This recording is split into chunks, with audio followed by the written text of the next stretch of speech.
ka šodien policisti ir viena no tiem, kas strādā visnepateicīgāko, mazāk apmaksāto darbu.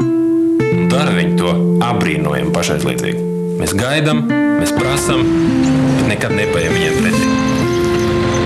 Tagad mūsu nodaļā mēs esam 9. Agrāk šo darbu darījām kādi 30 cilvēki. Tā nu mēs te dzīvojam. Katram no mums ir vairāk par 20 lietām. Un reizēm vienīgais, ko var paspēt, ir apbraukāt notikuma vietas. Reizēm iznāk, ka mēs vēl neesam beiguši vākt lietiskos pierādījumus vienā vietā, kad ieskrien uz citu. Uz 9 mums ir viens bobiks. Un bieži gadās, ka uz nopratināšanām inspektors brauc ar trolejbusu.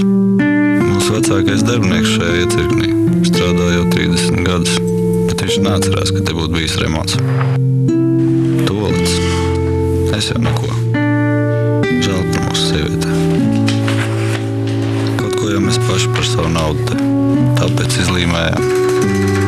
Nu jā, 90% no datoriem, kas mūsu iecirknī, mēs arī esam pirkuši par savu naudu.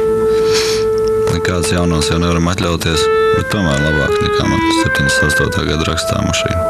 Vismaz var datubāzi normāli uztaisīt. Kadru mainība policijā jau ir milzīga. Aiziet projām jaunie aiziet uz labāk apmaksātiem darbiem. Gadās, ka aiziet arī īstie profesionāļi. Policijā paliek tikai tie, kam darbs ir asinīs. Teikšu atklāti, ja mēs esam cilvēku pieņemši uz vērestu, tad mums ir jākalpo. Gribējās, lai kārtība būtu šeit Suntažos. Jo es esmu dzimis audzis Suntažos. Tā un dzimtā puse. Pieciešu.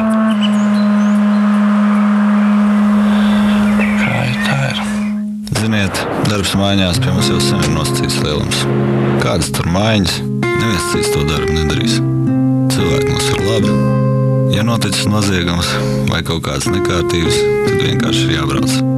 Tad neviens nerēķina, vai kādam skaitās brīvdienu. Kurš tanī brīdī nav aizņemts, tas brauc. Trūkstīroči, benzīns.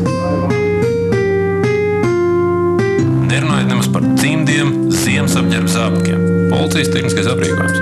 Tā ir katastrofa. Autoparks ir tāds, ka pakaļdzīšanās labi, ka biežāk notiek filmās nekā dzīvē. Šādos apstākļos policija pagājušajā gadā ir sasniegusi atklāto noziegumu rekordskaitu.